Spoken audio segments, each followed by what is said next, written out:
Vamos ler a palavra de Deus. E eu quero convidar você para abrir o texto bíblico em Amós capítulo 8, versículos de 1 a 14. Amós 8, de 1 a 14. O Senhor Deus me fez ver isto.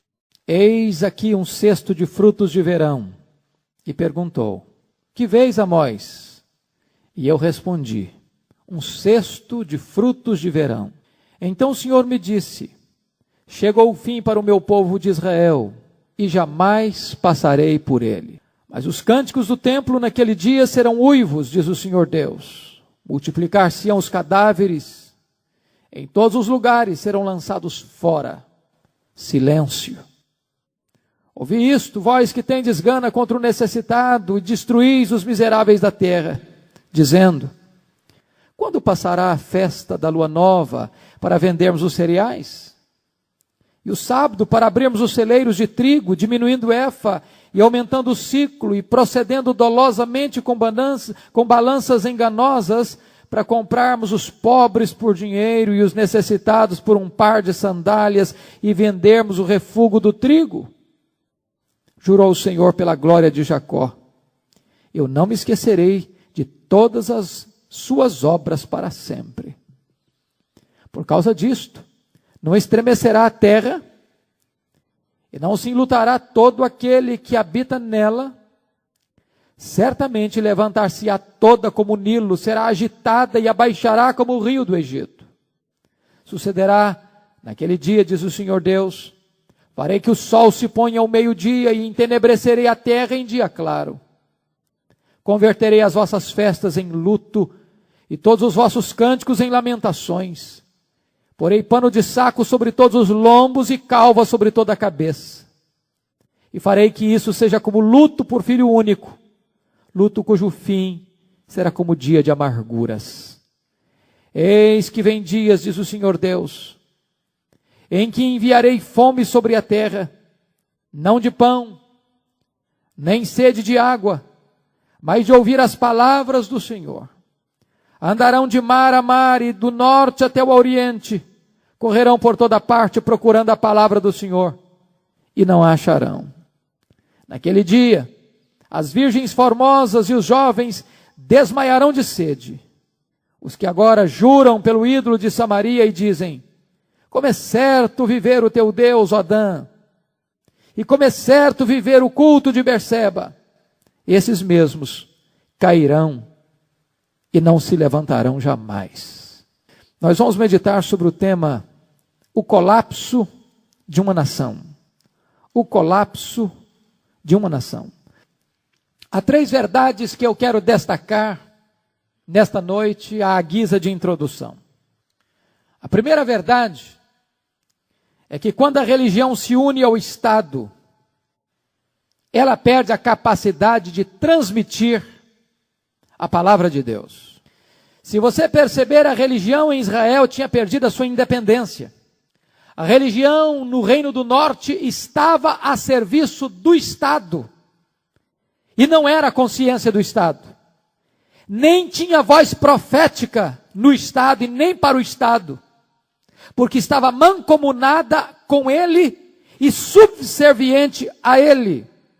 Vocês lembram que o rei Jeroboão I transformou a religião num instrumento da política, e todos os demais reis que o sucederam seguiram o caminho de Jeroboão, ou seja, o caminho ou o pecado de transformar a religião para fins políticos. Segunda verdade, quando o Estado busca o seu fortalecimento em detrimento da justiça social, ele cava o seu próprio abismo.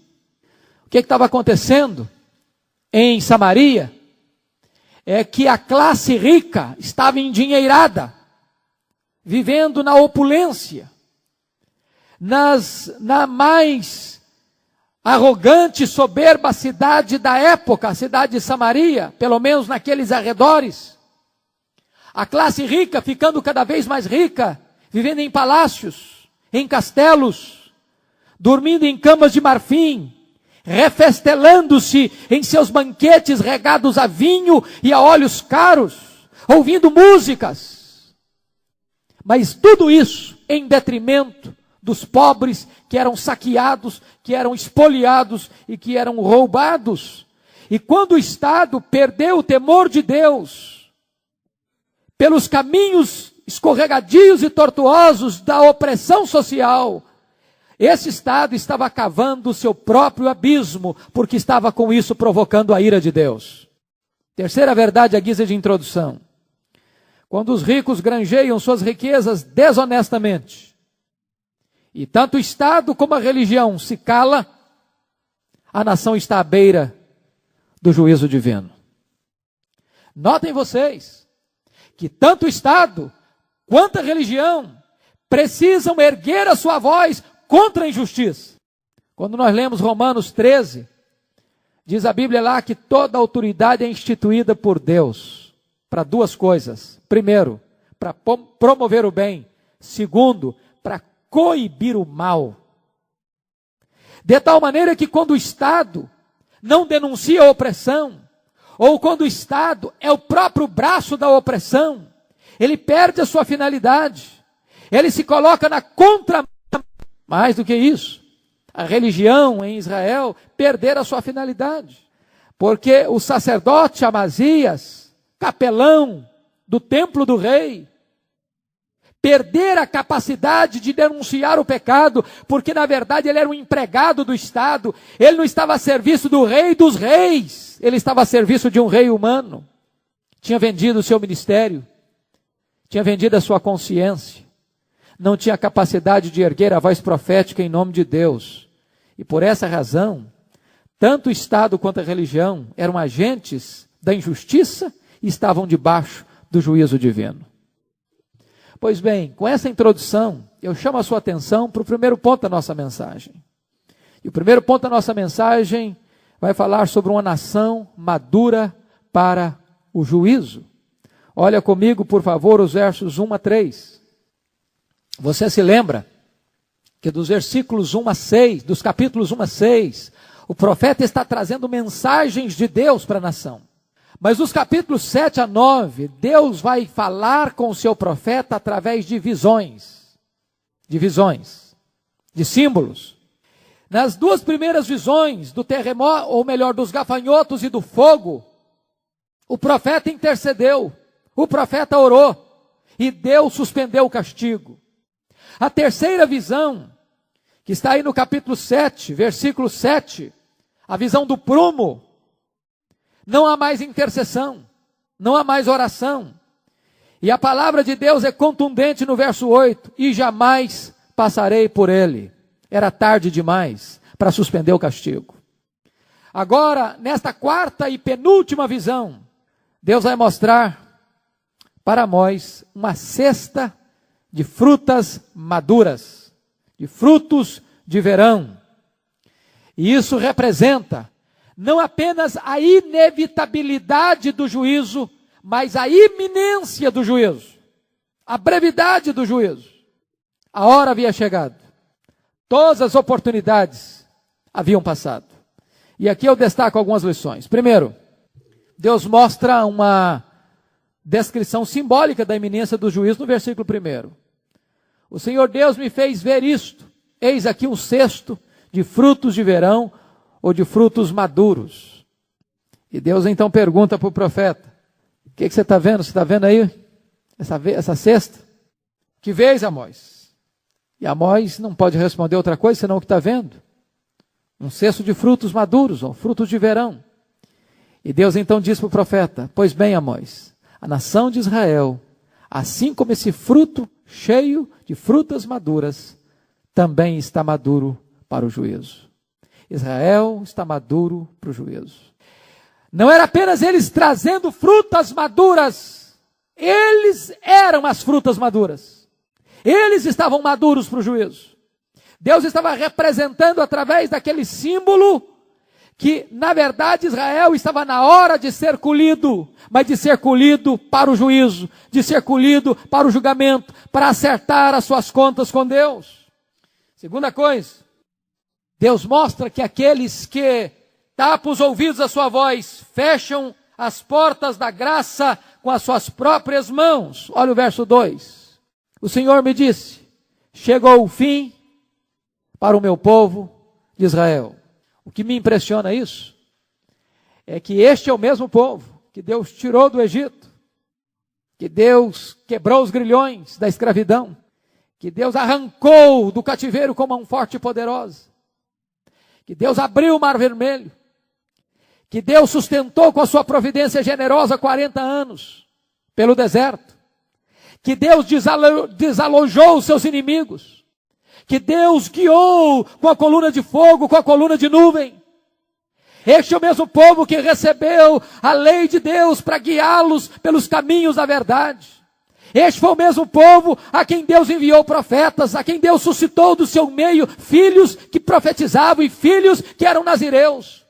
Mas a todas estas vozes de Deus e instrumentos da providência de Deus, este povo rejeitou, este povo rechaçou, este povo não quis ouvir. Até que chegou o dia que Deus disse: basta, chega, não tem mais palavra, não tem mais chance, não tem mais oportunidade. O dia do acerto, o dia do juízo chegou. A verdade, esse próprio povo fechou com a sua própria mão a porta da oportunidade, a porta da graça. Notem vocês, que a catástrofe é tão grande, que o texto diz no verso 3, que os cânticos são transformados em uivos, em lamentos.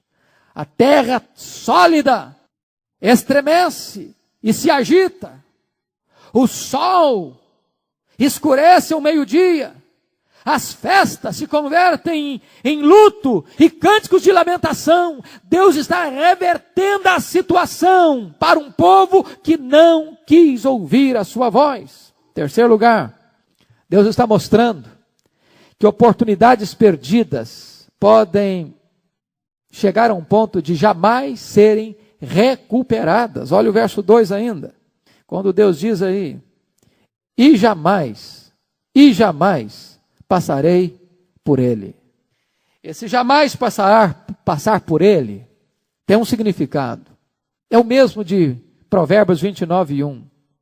Aquele que muitas vezes é repreendido e endurece a sua cerviz, será quebrado repentinamente, sem que haja cura. Deus está dizendo: olha, chega, não tem mais chance, não tem mais o perdão. Chegou a hora do juízo, chegou a hora do acerto de contas. Acabou aquele tempo experimental daquela parábola de Jesus, quando a figueira estava lá e não produzia fruto. Senhor, espera mais um ano. Vamos arrumar adubo. Vamos preparar o terreno. Vamos investir mais um ano. E o Senhor disse: bom está. Mas se não produzir fruto depois de um ano, então manda cortar. Aqui não tem um ano mais de oportunidade. Aqui não tem um ano mais de chance. Aqui tinha chegado o tempo final da oportunidade para este povo que rejeitara a Deus ao longo da sua caminhada. Quarto lugar, Deus mostra que o seu castigo tem consequências absolutamente trágicas. Olha o verso 3. E aqui eu chamo a sua atenção para alguns pontos. Primeiro, a alegria superficial tornar-se-á em lamentos, mas os cânticos do templo naquele dia serão uivos, diz o Senhor Deus. Preste atenção nos cânticos do templo, porque os cânticos do templo, embora cheios de alarido, conforme você pode ler no capítulo 5 aí do texto, versículo 23, afasta de mim o estrépito dos teus cânticos. Não havia alegria espiritual, não havia intimidade com Deus, não havia adoração. Era um cântico que tinha volume, mas não tinha conteúdo, que tinha expressão externa, mas não tinha motivação interna. Era um cântico talvez bonito aos ouvidos dos homens, mas não agradável aos ouvidos de Deus. Porque esta música que era entoada no templo não tinha o acompanhamento de uma vida piedosa e comprometida com Deus. E agora Deus diz que esta alegria superficial haverá de ser arrancada e vai ser transformada em uivos e em lamentos. Segundo lugar, olha aí comigo, por favor. Pretensa segurança transformar-se-á em tragédia generalizada. Versículo 3. Você pode perceber isso. O texto diz: multiplicar-se-ão os cadáveres em todos os lugares serão lançados fora. O que é importante entender é o contexto, porque Samaria era uma cidade soberba, altiva, rica, opulenta, cercada fortemente, no tempo mais importante do seu progresso econômico, político e militar, no governo de Jeroboão II. E certamente os homens endinheirados de Samaria, nos seus castelos, pensavam: nós jamais seremos desinstalados daqui, jamais a crise nos atingirá, jamais a pobreza nos alcançará, jamais a espada do inimigo nos afetará. É a tolice do homem que pensa que o seu status social lhe dará garantia, que o seu dinheiro lhe dará segurança, que a sua saúde lhe garantirá tempos de serenidade e segurança. E Deus está dizendo que essa segurança pretensa vai se transformar em chacina, em derrocada, em matança. E a matança será tão grande que eles não terão tempo de sepultar os seus mortos. Foi o que aconteceu com a invasão em 722, quando a Síria invadiu Samaria, passou o fio da espada, massacrou, torturou, matou, derramou sangue. E as pessoas que fugiram para escapar não tinham nem a condição de vir para sepultar os seus próprios mortos. Terceiro lugar, a vã confiança no braço da carne converter-se-á em desespero sem nenhum consolo. Olha o verso 3, a última palavra que aparece: silêncio. Amazias tinha dito para o rei Jeroboão II: Israel não pode suportar as palavras desse profeta. Tentaram calar o profeta, tentaram expulsar o profeta. Mas quem pode impedir o braço de Deus de agir? Quem pode afastar o juízo de Deus quando Deus resolve julgar? Domingo à noite nós falamos sobre isso, tratando de Sansão, de Saul. Quando Saul promete a pitonisa de Endor, e ele jurava que mal nenhum aconteceria a ela, como se tivesse no poder dele reter o juízo contra o pecado. Amazias tentou fazer isso, pensando que expulsando Amós de Betel, livraria Samaria, Betel, Berseba e Dan do juízo divino. Mas Deus disse: silêncio. Não adianta falar, não adianta se defender. A situação é de caos absoluto, não há livramento, nem qualquer palavra de consolo. Segundo ponto que eu quero focar é uma nação corrompida em seus valores morais. O colapso de uma nação passa por uma nação corrompida em seus valores morais. E aí você vai ver comigo os versos 4 a 6. E isso é tremendo, porque o pecado é o opróbrio das nações, e Israel caiu por causa dos seus pecados. Oséias 14:1, que é contemporâneo de Amós, diz: volta, ó Israel, para o Senhor teu Deus, porque pelos teus pecados estás caído. Irmãos, estude a história dos impérios e das nações, e vocês verão um fato tremendo. Nenhum império na história da humanidade caiu sem que primeiro tivesse tropeçado nas suas próprias pernas, sem que primeiro tivesse sido apanhado pelas próprias cordas do seu pecado. Na verdade, nenhuma nação cai, senão quando ela já está podre por dentro. O que derruba uma nação não é o poder político externo, é o pecado interno. Nenhum povo é forte se esse povo está mancomunado ou conluiado ou imiscuído com práticas de pecado. Se você perceber, quando Deus deu a lei moral por meio de Moisés, ele deu 2 tábuas da lei. A primeira tábua era a relação do homem com Deus, a segunda tábua a relação do homem com o homem. Pois Israel quebrara as 2 tábuas, Israel falhou em amar a Deus e Israel falhou em amar o próximo. Eles zombavam de Deus e eles oprimiam o próximo.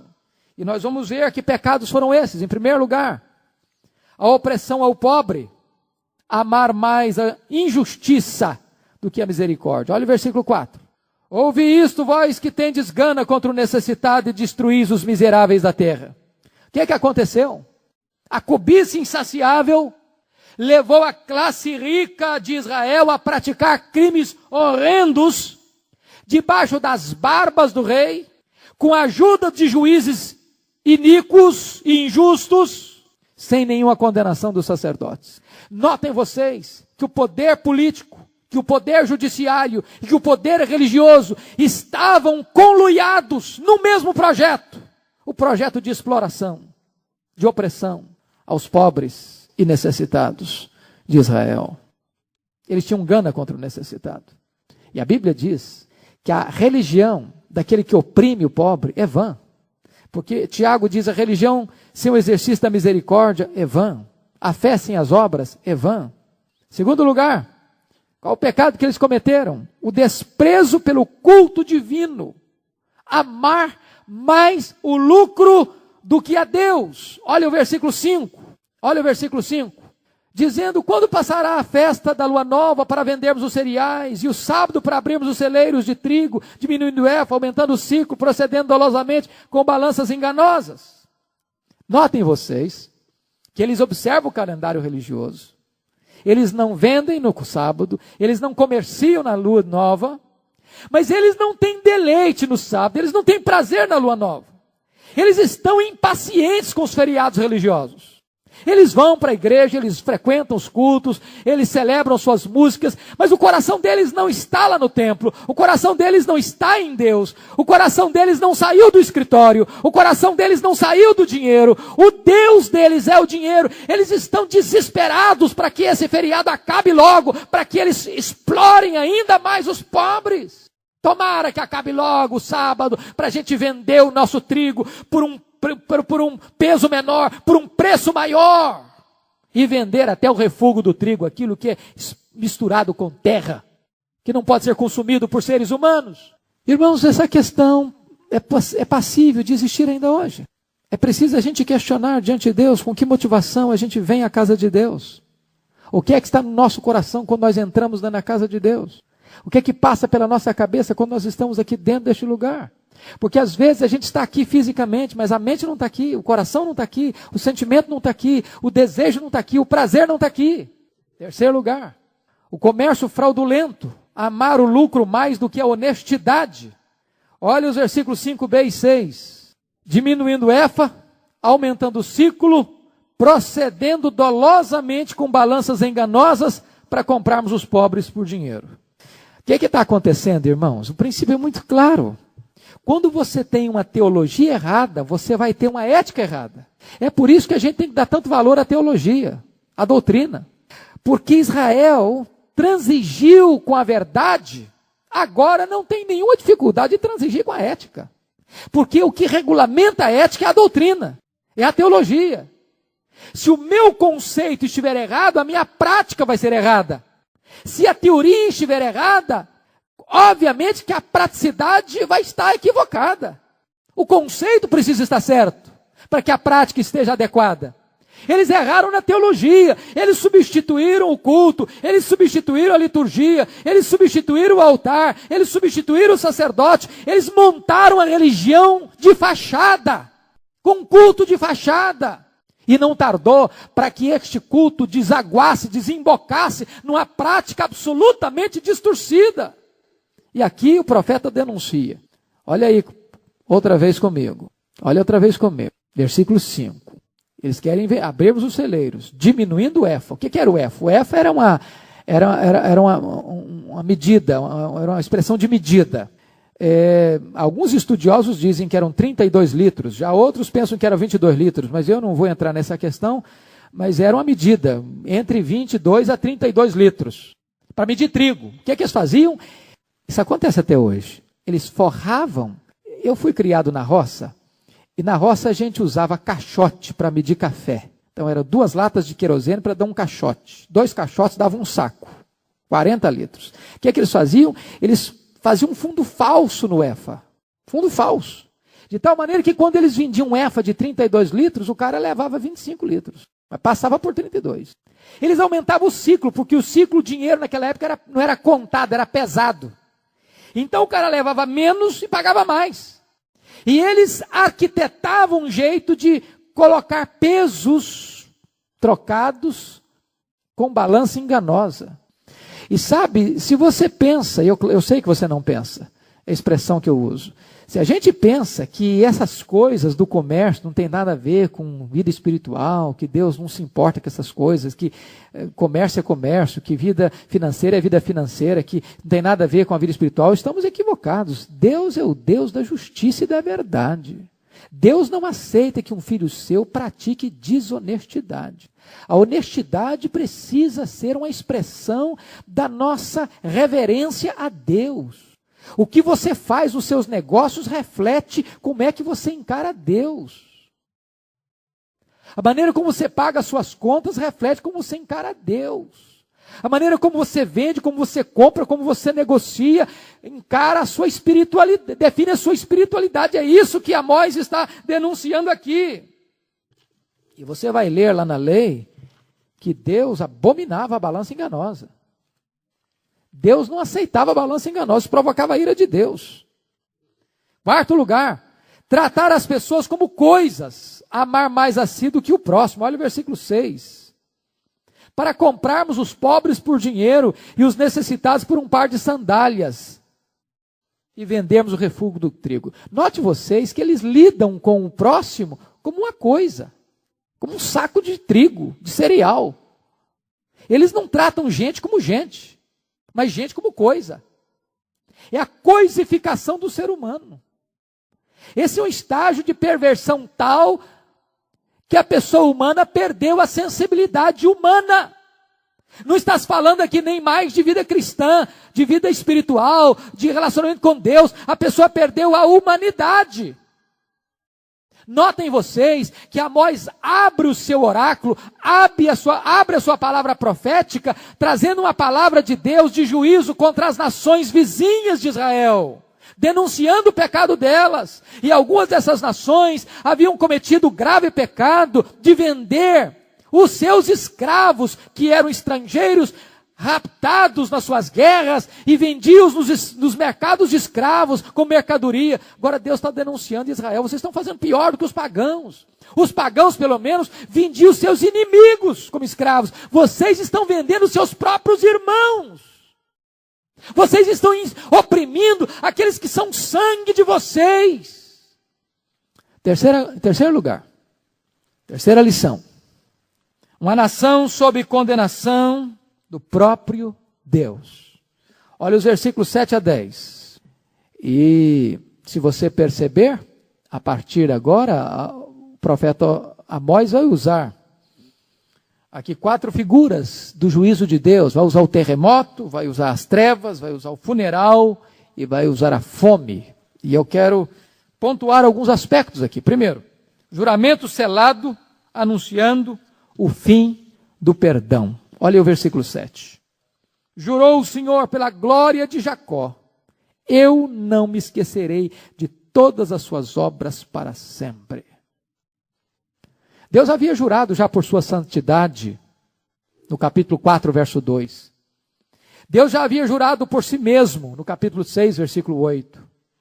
Agora Deus jura pela glória de Jacó. Alguns entendem que Deus está jurando por si mesmo.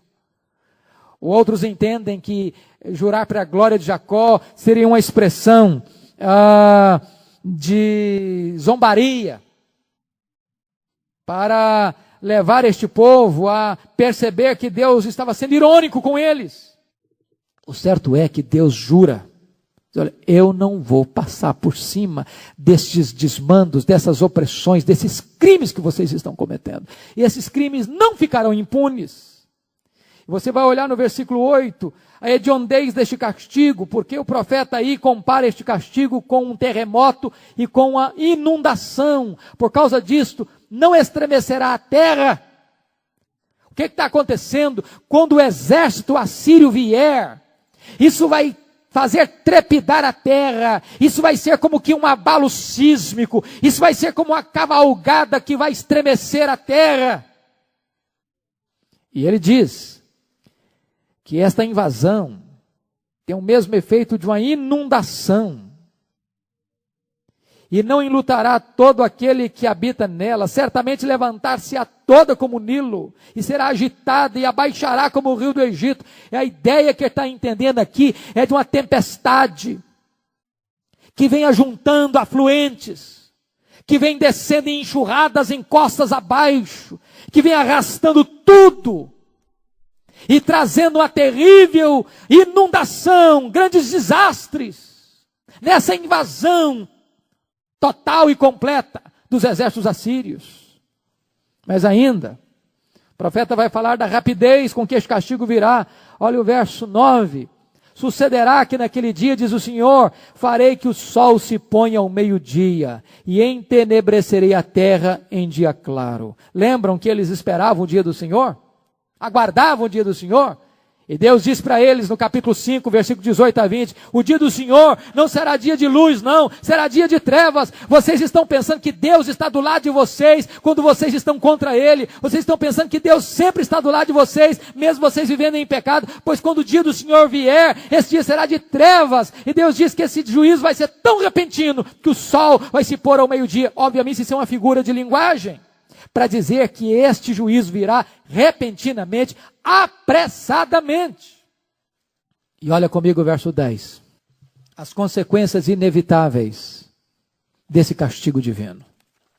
Amós vai nos destacar algumas coisas. Primeiro, Deus é o agente de todo o castigo que vem sobre o povo. Olha o verso 10. Converterei, olha os verbos. Porei, farei. Note aí.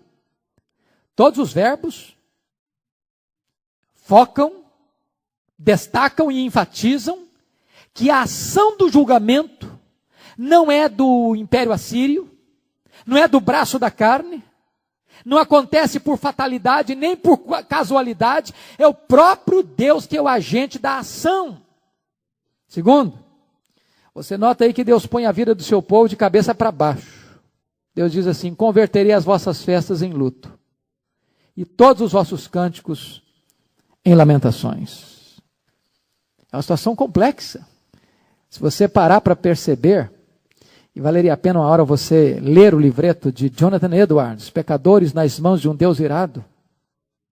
Olha para a mídia, olha para a televisão, percorra as ruas da sua cidade, passe lá na minha rua, João da Cruz, de quinta à noite a sábado à noite, de 11 da noite a 1h da manhã, você vai ver as pessoas bêbadas, festejando, celebrando. Parece que a vida está tranquila, sem nenhum perigo, sem nenhuma ameaça. Parece que Deus não existe. Parece que elas não vão ter que prestar contas. Olha para os ricos endinheirados, que confiam na sua riqueza, que acham que podem tudo, que conseguem comprar tudo com dinheiro. A Bíblia diz que a ruína dessas pessoas virá repentinamente, como se o sol se pôsse ao meio-dia. E nesse tempo, as suas festas, suas alegrias, vão se converter em luto, em uivos, em lamentos. Terceiro lugar, Deus humilha ao pó os que se exaltavam. Preste atenção aí no verso 10 ainda. Quando ele diz assim: porei pano de saco sobre todos os lombos e calva sobre toda a cabeça. Notem vocês, o que é que eles punham na cabeça? Os ricos endinheirados de Samaria? Óleo do mais excelente. Se fosse hoje, você diria perfume francês. Em banquetes. A riqueza deles era tão ostensiva que eles importavam material caro de marfim para fazer suas camas. Construíam palácios e mais palácios. Entesouravam em seus castelos o que roubavam do pobre. Faziam festas, inventavam instrumentos músicos e se refestelavam e deitavam nas suas camas e pediam que tocasse coisas agradáveis aos seus ouvidos. E Deus está dizendo que vai chegar um dia que Deus mesmo vai vesti-los de pano de saco e vai botar calva em suas cabeças, um símbolo de opróbrio, de humilhação. Quarto lugar, Deus traz sobre o povo um sofrimento indescritível. Olha o verso 10 ainda. E diz o texto: e farei que isso seja como luto por filho único. Meus irmãos, só quem é pai e quem é mãe que está aqui hoje pode ter uma percepção do que seja a possibilidade de perder um filho ou uma filha. Os solteiros, com todo respeito, por mais que vocês imaginem o que possa ser isso, ainda não conseguem alcançar. Agora, pior do que imaginar é passar por isso. Domingo à noite, quando eu saí daqui, a nossa secretária, que trabalha conosco já há 18 anos, perdeu seu filho. Faleceu no domingo. E eu saí daqui do culto e fui lá para o Dório Silva, onde estava o seu corpo. E quando eu cheguei lá, tinha uma mulher muito desesperada. Seu filho único, de 20 anos, tinha acabado de ser assassinado. E essa mãe estava desesperada. Essa mãe gritava, dizendo, passa com o carro em cima da minha cabeça. Ela tinha batido a cabeça numa parede, tinha um ovo na sua testa. E ela não se acalmava. E eu fiquei imaginando como é que devia estar o coração desesperado daquela mulher. Perdeu um filho único. Pois o lamento de Samaria, o cerco de Samaria, a invasão de Samaria, pelos assírios, que eram cruéis, que eram sanguinários. Os assírios, quando invadiam a cidade, via de regra, aqueles que eles matavam, eles decepavam a cabeça e formavam montões de cabeça. Violentavam as mulheres, não respeitavam os velhos, não respeitavam as crianças. Levavam as pessoas escravizadas com um gancho no pescoço e com a fisga no lábio inferior, como bicho. E diz Amós que essa dor foi uma dor tão cruel e tão assoladora como a dor da morte de um filho único. Mas em último lugar, Deus traz sobre o povo uma dor para a qual não existe consolo. Olha o verso 10, a última parte do versículo 10, quando diz assim, seja como luto de filho único, luto cujo fim será como dia de amarguras. O que é que a gente espera de um luto? É que o luto passe. É que as coisas voltem ao normal. É que a vida volte à rotina. É que a vida prossiga. Que a pessoa enxugue as lágrimas. Que a pessoa levante a cabeça. Que a pessoa se reconstitua emocionalmente. Que a pessoa siga os seus planos, os seus sonhos, os seus projetos. Mas o texto está dizendo que a situação vai ser como dias de amargura. É uma dor que não tem pausa, é uma ferida que não tem cura, é uma angústia que não tem consolo. Irmãos, o que o profeta está nos alertando é que ninguém abandona Deus impunemente. Ninguém despreza Deus sem consequências. O que o profeta está nos dizendo é que uma religião de faz de conta, apenas de nomenclatura, apenas de rótulo, apenas de fachada, não pode nos socorrer no dia da calamidade. Preste atenção nisso. O que distingue um salvo de um perdido, ou um crente de um ímpio, não são as circunstâncias da vida, não são mesmo. A ideia de que, se você é crente, só tem coisa boa acontecendo com você, não é bíblica. A ideia é que se você é crente, você está numa redoma de vidro, está numa sala VIP, está numa colônia de férias, e que você está cercado de quaisquer vicissitudes, não tem base bíblica, mas é um fato. Quando a calamidade chega, ela revela quem é você. Ela revela em quem está a sua confiança, em quem você pôs o seu fundamento. O Senhor Jesus Cristo contou no Sermão do Monte, que 2 homens construíram 2 casas. O prudente construiu sobre a rocha.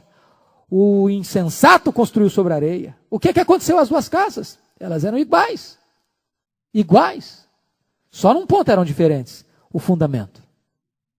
A parede era igual, o telhado era igual, o que todo mundo enxergava era igual. Tudo parecia igual. Quando está tudo bem, não tem diferença.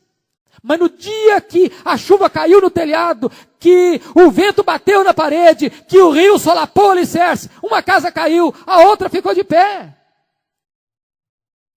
A religião de fachada, quando a tempestade chega, ela não pode servir de suporte para a pessoa. Quando a confiança em Deus é apenas uma confiança de fachada, esta máscara cai no dia da calamidade. Mas quando você põe a sua confiança em Deus, quando Deus é o seu refúgio, quando você está estribado na verdade divina, chega o problema, chega a crise, chega a tempestade, a sua casa é solapada pelos ventos, pelos rios, mas ela fica de pé, porque a sua força está em Deus, porque o seu refúgio está em Deus. E eu termino. O último ponto. Uma nação que sentiu fome da palavra tarde demais. Versículos 11 a 14. Uma nação que sentiu fome da palavra tarde demais.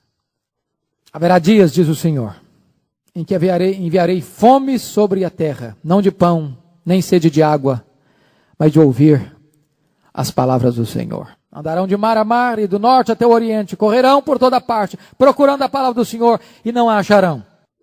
Vamos entender isso aqui, queridos? Vamos entender isso aqui. O que está acontecendo aqui? Lembram que Deus falou, Deus falou, Deus falou. Deus mandou profetas. Deus levantou nazireus. Os profetas foram perseguidos.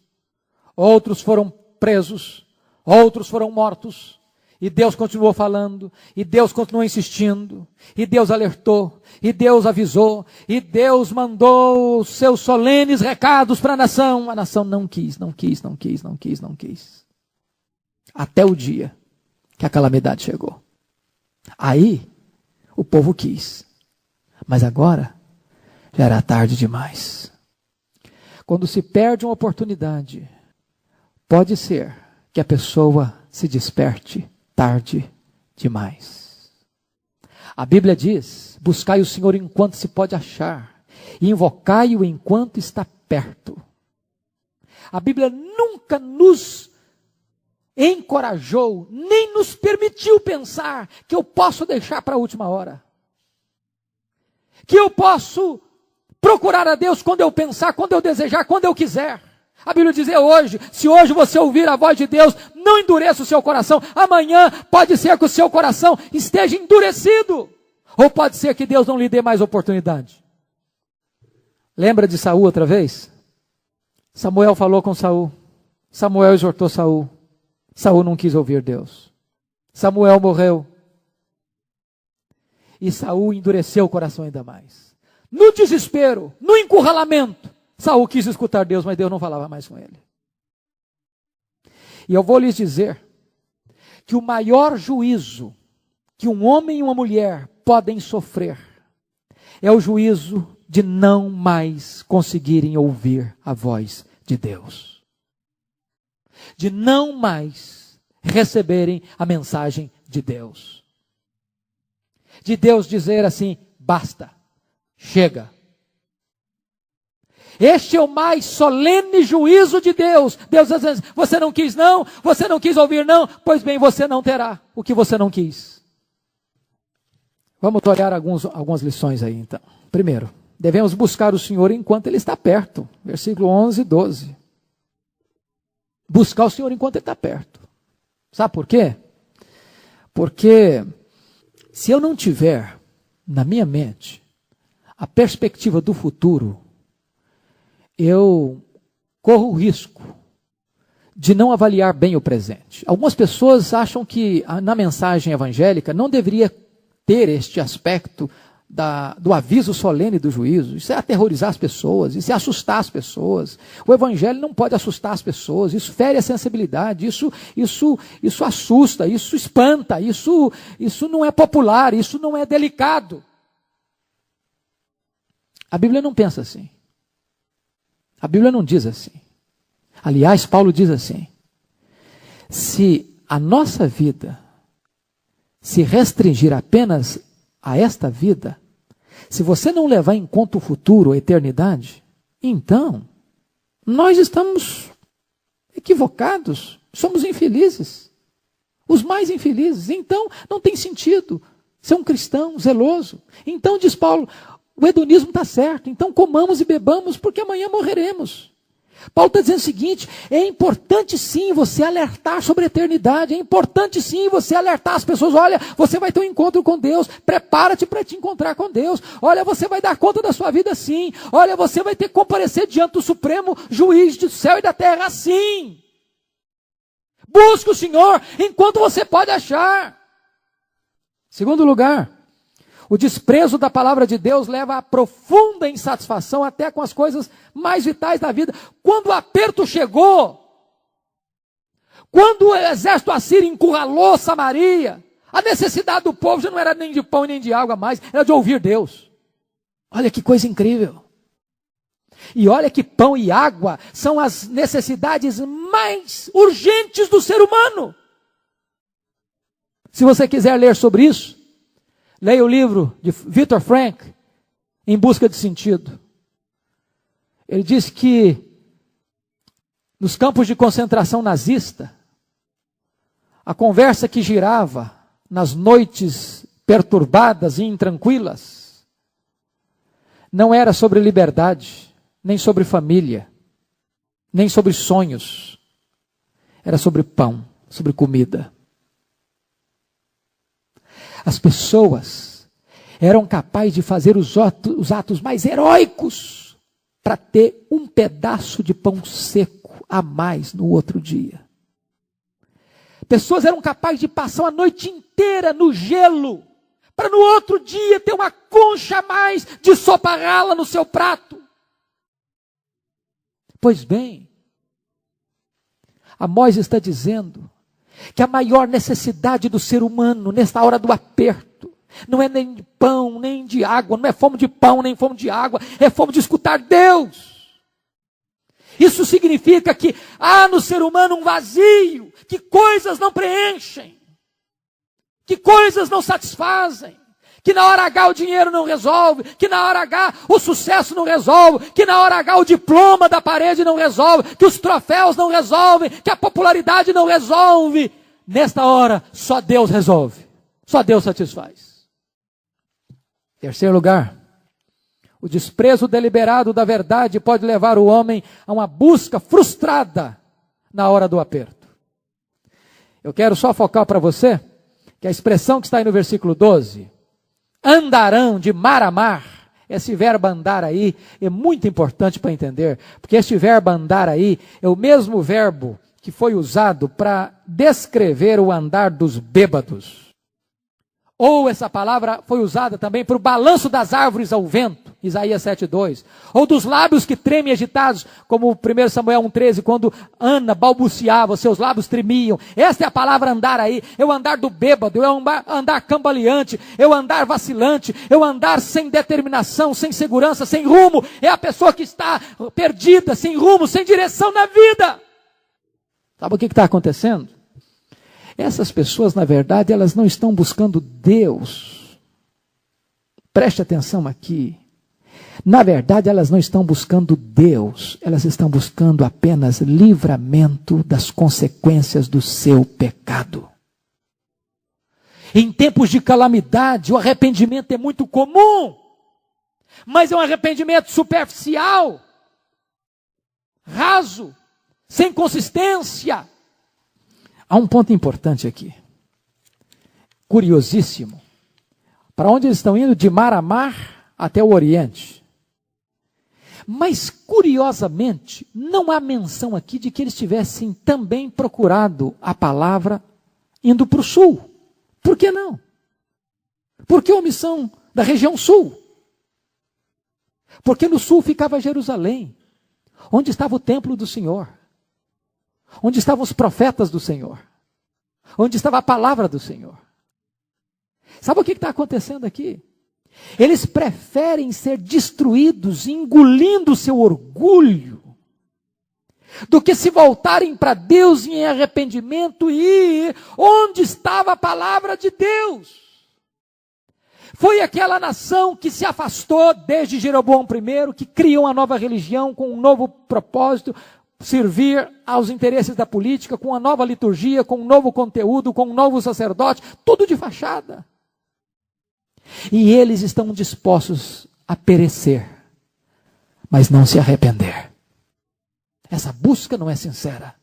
Essa busca não é para buscar Deus, é para buscar apenas o livramento da sua própria pele. Em último lugar, para terminar, o desprezo da palavra de Deus e o envolvimento com a religião supersticiosa produzem uma situação deplorável.